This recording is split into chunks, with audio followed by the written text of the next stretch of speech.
Hi, Jose. I'm excited Hi, you were Lilli. able. I'm excited you were able to take time to do this today. I know it's a busy week. I'm excited to be with you. Thanks for taking the time to grill me. Oh yes, well I'm excited that you agreed to be grilled. Okay, so we have 14 questions for you. Um, some are easy. I'd like to say they're all kind of easy. Yeah, let's just Okay. jump right in. You ready? I'm excited. Let's do it. Okay, so question one: what's your take on masks? Chic or not chic? Oh, absolutely chic. At the beginning of the pandemic, my sister-in-law sent me this lovely polka dot, which is my go-to, but it's reversible. So we Nice. can, and then I think everyone should, there's so many cool and fun styles and materials out there. I think everybody's got to find what works for them. It's kind of like socks or earrings, whatever. It's like another cool accessory. So I think people need to find their style and rock their masks and own them. It's great. Love it. Absolutely. Agreed. Okay, question two. What's your zodiac sign? I'm a Cancer. I Wow. don't really, you know, follow or know what that says about me, but I am a Cancer. Well, I know a thing or two, and I'm excited you're a Cancer. We're in Cancer season right now, so happy birthday. Thank you. And it means you care, honestly. Cancers care the most. But I Wow. digress because we are on to question three. How will you, Jose, in your position as district attorney, hold police accountable? Oh, this is a long one.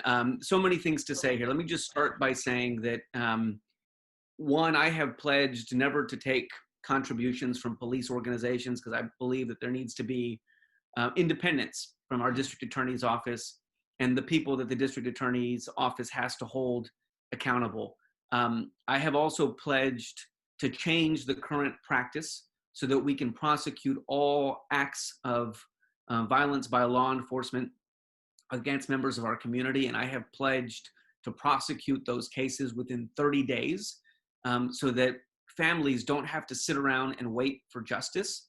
And I have pledged to be transparent. So if for some reason we are not able to move forward in 30 days, at that point, I commit to making a public statement to let the public know that this case is on our desk and to update that statement every 14 days as necessary. And then the last word here, Lilli, is that there are sometimes kinds of misconduct that law enforcement engage in that don't rise to the level of a crime, but that nonetheless absolutely erode trust in our criminal legal system. There are law enforcement officers who have racist views and who act on them, or xenophobic views and act on them.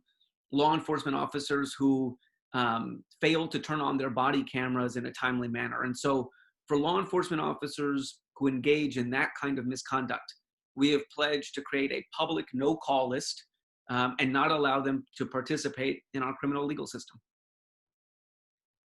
That sounds good to me. Nice. On to question four. And we appreciate your transparency, by the way. Um, Absolutely. so, on to question four. And I know I said I digress, but when we asked you for your zodiac sign, did you really know or did you just guess? Oh, I know. Yeah, no, I know I'm a Cancer. I will tell you, my birthday was actually yesterday. Um, Wow. but I have no, like I said, I don't know what it means.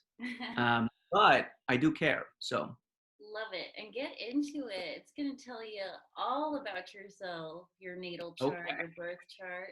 Okay, okay. But question five, we still have a few more. What should we be asking for next from our elected officials right now? Oh, where to begin? I mean, let me just say generally that we are in the middle of an incredible moment. We've seen the activism and the strength and the courage of millions of people across the country.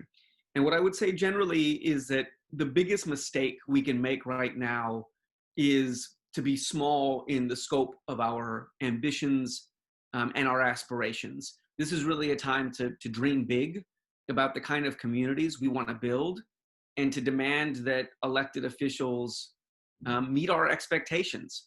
For too long, I think we've sold ourselves short and allowed elected officials off the hook.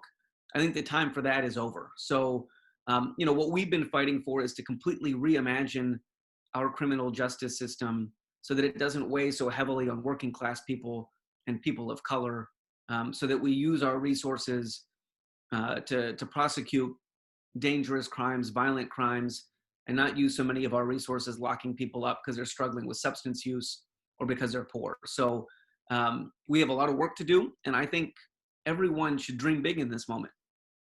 I love that. Dream big and generously. But before we dream big, we have to have some breakfast. What did you have for breakfast today?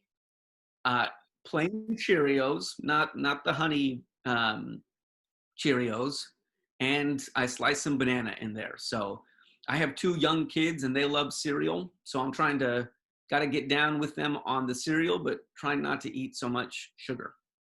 Love that. Natural sugar. Staying healthy, staying ahead of the game. Okay, here's a big question for you.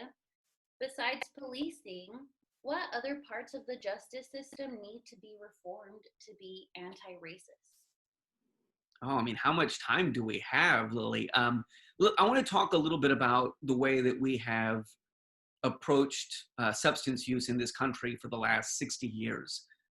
We have basically attempted to address substance use through our criminal legal system, and the war on drugs has failed. We know the data is overwhelmingly clear that every day that a person struggling with substance use stays in jail, the likelihood that they will commit another crime goes up.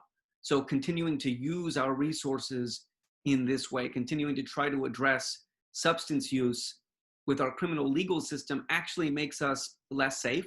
And we know that those kinds of offenses are one of the greatest drivers of racial disparities in our criminal legal system. So I have been fighting to end the prosecution of low-level drug offenses because I think it will make our community more safe, and it will go a long way towards reducing racial disparities in our system. And I think everyone needs to be asking serious questions about the way we address substance use in our community. Love it. I'm going to email you for some more question ideas because I want to get more involved. But it's not about me. Great. It's not about me. We're halfway there with the questions. Number 8, what's the last Austin restaurant you got takeout from? Oh man, I mean, we do take out a lot these days. It was actually Easy Tiger. We had some Easy Tiger on Friday, but we have so many local restaurants and businesses that we love and love to support. Black Star Co-op, Mi Madre's over on Manor Street. So, but Easy Tiger was the last one for us.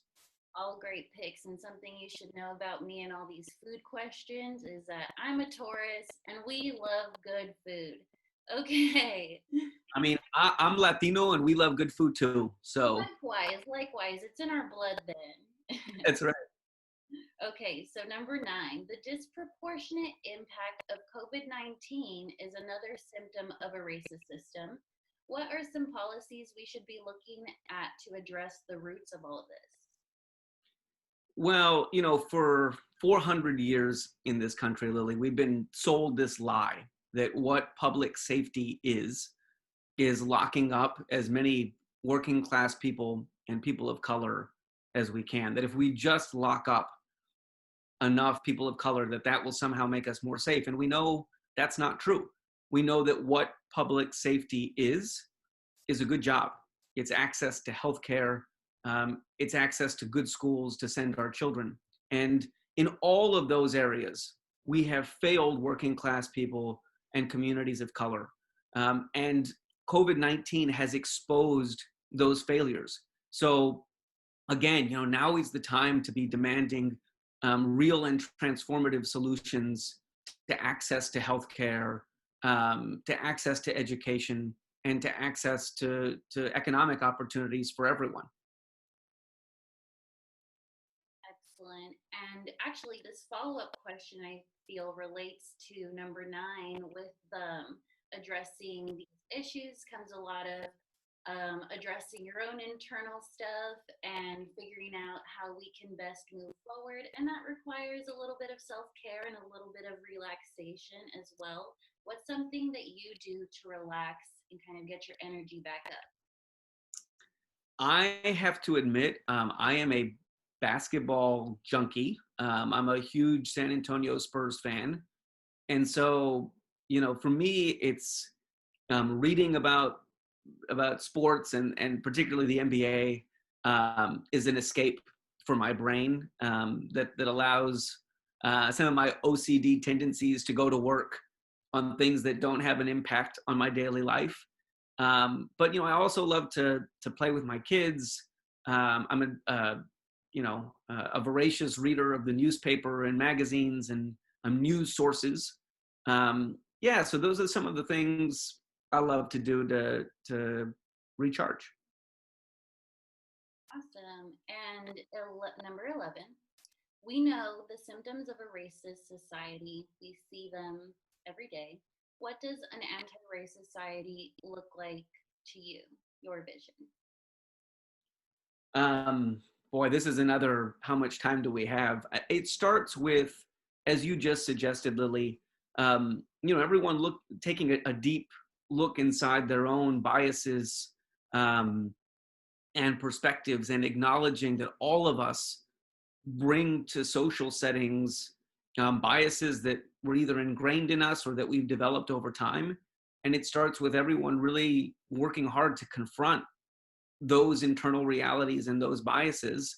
And it also starts with all of us calling them out whenever we see them in our society, in our communities, in our neighborhoods. And then finally, when you get to the policy level, it is about peeling back what has been and being willing to question the status quo, to really dig underneath, to address the root causes, both historically and culturally, that have led us to this place. Whew, stuff can get kind of heavy, but it's necessary work for sure. It's a good time for another food question, though. So what's the best breakfast taco in Austin? I personally need to know. Oh my goodness. My daughter and I have a taco truck that we stop in at the corner of 51st Street and Airport. That's right in a little gas station parking lot that we do for daddy-daughter taco mornings. I like mitrailita over on Manor. Yes.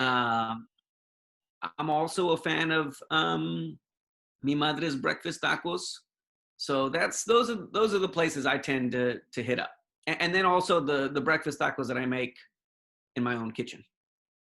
Love those. Okay, another style question. What's your favorite way to exit a Zoom call? Hit the leave button? No, I mean, it's remarkable these days, all of the new technologies that we all have to acquaint ourselves with. And I usually end my Zoom calls usually end with one of my children hopping on my lap or popping up behind me behind the couch. That's usually the sign for me that it's time to go. Well, that's just too dang cute. Yeah. Okay, we're on our final question. Someday, when we look back on this year, 2020, what do you hope we'll say about what society learned?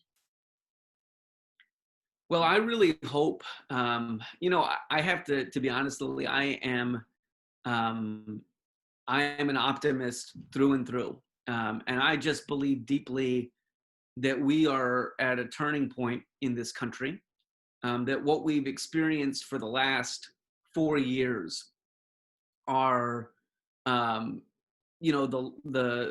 dying gasps of an old way of doing things, of an old set of perceptions about how this country should work, about the dying gasps of centuries of, a democracy, quite frankly, that was built on oppressing people of color and women, and working class people, and that has, from time to time, over the last 400 years, lurched forward to make some progress and to shed some of those old ways. And I think we are at a moment where we are ready to make some really, really big leaps forward, to have some big, serious questions about the way our economy works, and about whether or not the economy we have is really best suited for all people, for working people, for people of color, and for the good of everyone. I think we're at an opportunity, we have a moment and an opportunity to fundamentally reimagine our criminal legal system, our approach to healthcare. I hope that we will look back at 2020, and we will look back at the year that we all had enough, and that, as a country and communities, we decided to move forward in a different way that set us on a path to being closer to living up to the ideals of this country and our communities that so many people cherish and strive for. Love that. Love the optimism, Jose. I love that. I'm an optimism through and through too. So that just warms my heart, because we definitely need optimism and hope and real drive for change. So Absolutely. thank you so much for taking the time to do this, because I know you're out there doing the work, making that change, and being a leader in that process of evolution, and that dying breath. After that dying breath comes some rebirth. So I'm excited to see it. Well, thank you for all the work you do for bringing so much joy to people in our community, and for helping us to spread the word about these issues that impact us every day and that we all have a responsibility to engage in.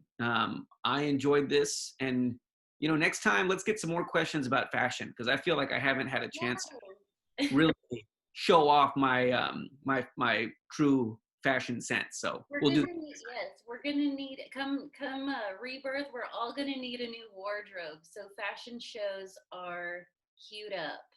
All right, let's do it. Thank you, Jose. We'll talk to you soon. Look forward to it. Good luck. Thank you.